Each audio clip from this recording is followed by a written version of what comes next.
દિવસ પૂર્વે લાખણી તાલુકા કે જે અમારો આખરા પોલીસ સ્ટેશન ખાતે લાગે છે ત્યાં સવારના સમયે અમને જાણ થાય છે કે એક વૃદ્ધ દંપતીની હત્યા જે છે એ અજાણ્યા માણસોએ કરી છે અને ખાસ કરીને જ્યારે અમને લોકોને ખ્યાલ પડે છે કે આ હત્યામાં જે વૃદ્ધ દંપતીની હત્યા થઈ છે તે અમારા એસએમસીના પીઆઈના જ મધર ફાધર હતા. આ હત્યાની જાણ થતાં જ લોકલ પોલીસ અને એલસીબી સુધીનો સ્ટાફ તાત્કાલિક જગ્યા પર પહોંચી જાય છે અને જાંચ પડતાલ સ્ટાર્ટ કરી દે છે.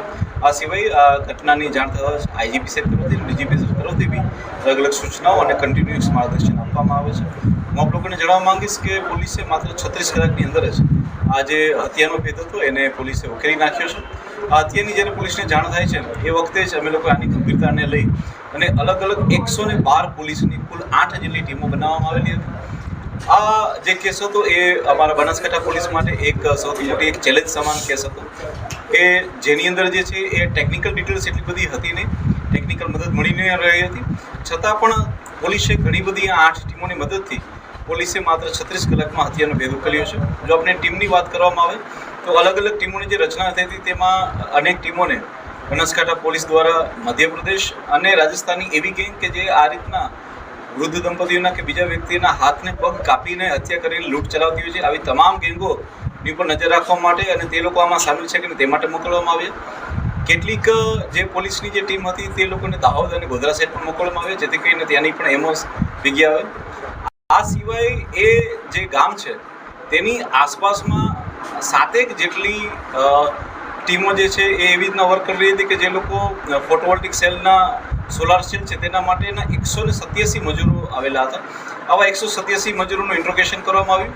કુલ થઈને આ 112 પોલીસ દ્વારા 36 કલાકની અંદર 350થી વધારે લોકોનું ઇન્ટ્રોગેશન કરવામાં આવ્યું. સાયબરની ટીમ દ્વારા કન્ટિન્યુઅસ ત્યાં ટાવર ડમ્પ અને ટેકનિકલ એનાલિસિસ કરવામાં આવ્યું. એક ટીમ દ્વારા કન્ટિન્યુઅસ જે છે તેને સીસીટીવીના નિગરાની પર રાખવામાં આવ્યું. પોલીસે કોઈપણ જાતના ટેકનિકલની મદદ ના હોવા છતાં આ જે લોકો છે એ નજદીકના જ લોકો હોય તેવું અનુમાન કરી ડોગ સ્ક્વોડની મદદથી જે છે એ 4 આરોપીને હાલમાં હસ્તગત કરેલા છે. જે 4 આરોપી છે તેમના નામ જે છે એ કન્ટિન્યુઅસ આ રીતના છે.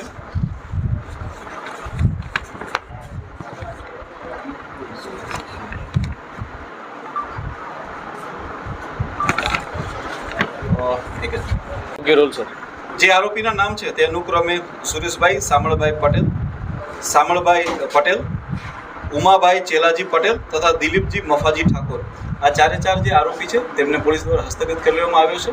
અને આમનો જે મુખ્ય મોટિવ જે સામે આવેલો છે તે આ પ્રકારે છે કે જે મુખ્ય સૂત્રધાર છે સુરેશ તે બ્લેક મેજિકના જાણકાર છે અને બ્લેક મેજિકના જાણકાર હોવાથી તેમનામાં એવી અંધશ્રદ્ધા છે કે જો કોઈ પણ આવા વ્યક્તિના દાગીના જો એમને મારીને લઈ આવવામાં આવે તો તેના મદદથી ઓર વધારે ધન પ્રાપ્ત થઈ શકે છે. આ બ્લેક માન્યતાને તે પોતાના શિરે રાખી અને આ ઘટનાને અંજામ આપે છે. સાથે સાથે પોતાની સાથે પોતાના પિતાને અને પોતાના મામાને સાથ કરે છે અને રાત્રિના સમયમાં કોઈને અવાજ ના આવે તેટલા માટે થઈને એક ટ્રેક્ટર પણ ચાલુ રાખે છે.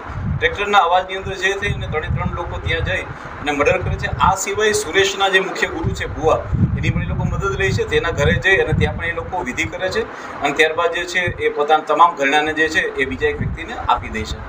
આ પ્રકારની વસ્તુની જાણ થતાં જ અમારી એસઓજીની ટીમ દ્વારા તે લોકોને હસ્તગત કરવામાં આવે છે અને ઇન્ટ્રોગેશનમાં તે લોકોને પકડી પાડવામાં આવે છે. સાહેબ, કોઈ તાંત્રિક વિધિ માટેની કોઈ જે વાત હતી, તાંત્રિક વિધિ માટે હત્યાઓ કરવામાં આવી છે એવું કંઈ?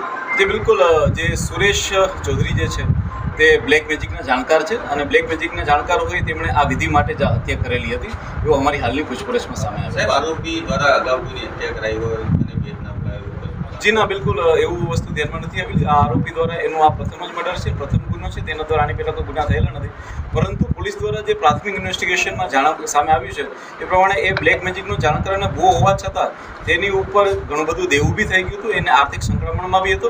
તેને ઘણા લોકોને ચેક આપેલા હતા જે બાઉન્સ ના થાય તેના માટે પણ તેને આર્થિક સંકળામણ હતી. સાહેબ, આ 3 જ આરોપી છે કે હજુ પણ આરોપી અંદર કોઈ બીજા સંડોવાયેલા છે? જી બિલકુલ, અમે આજે આરોપીને હસ્તગત કરી તેમને અરેસ્ટ કરી અને ત્યારબાદ અમે નામદાર કોર્ટની સમક્ષ તેમનું રિમાન્ડ માંગવાના છે.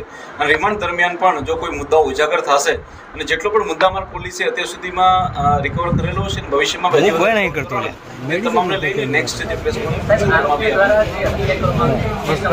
આજુબાજુના વિસ્તારના લોકોને કેમ જાણ નથી? હું આપને જણાવવા માંગીશ કે આ લાખણી તાલુકાના જસરા ગામની સીમમાં બનેલો બનાવ છે.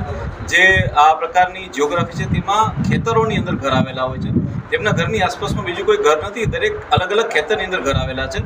અને સાથે સાથે છતાં પણ કોઈ અવાજ ન થાય તેના માટે થઈ અને પ્રી પ્લાન મુજબ આરોપીઓ જે છે એ ટ્રેક્ટરને ચાલુ રાખેલું હતું. ટ્રેક્ટરના અવાજમાં જે છે આ હત્યા જે દટાઈ છે એ માટેનો એમનો પૂરતો પ્રયત્ન. સાહેબ, લૂંટમાં લૂંટ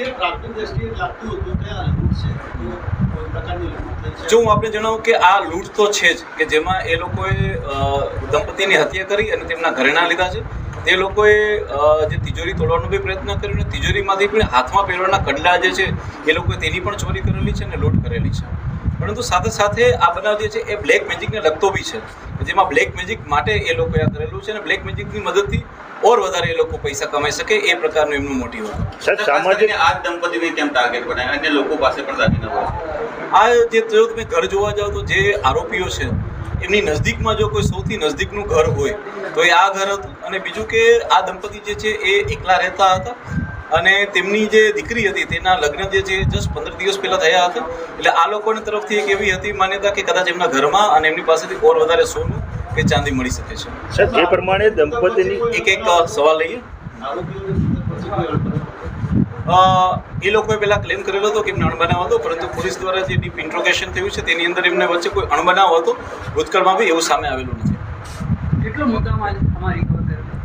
હાલમાં પોલીસ દ્વારા જે છે એ એમની પૂછપરછના અંતે પોલીસ દ્વારા જે છે એ સંપૂર્ણપણે મુદ્દામાલને રિકવર કરાવી દેવામાં આવશે. સાહેબ, સામાજિક મુદ્દાને લઈને કોઈ આમાં જાણવા મળ્યું છે કે સામાજિક મુદ્દાઓને લઈને પણ કોઈ હત્યાનો કોઈ પોલીસ દ્વારા દરેક પહેલું ઉપર ઊંડાણપૂર્વકની તપાસ થઈ છે અને હાલમાં તેની અંદર કોઈ સામાજિક પહેલું હોય એવી કોઈ પણ વસ્તુ સામે આવેલી નથી.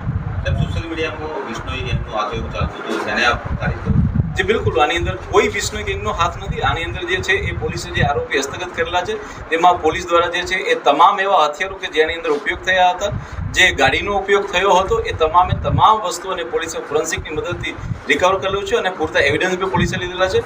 આમાં કોઈ પણ વિષ્ણુ ગેંગનો હાથ નથી. આમાં જે આરોપી હસ્તગત કરવામાં આવેલા છે તેમનું જ આની અંદર જે છે હાથ છે.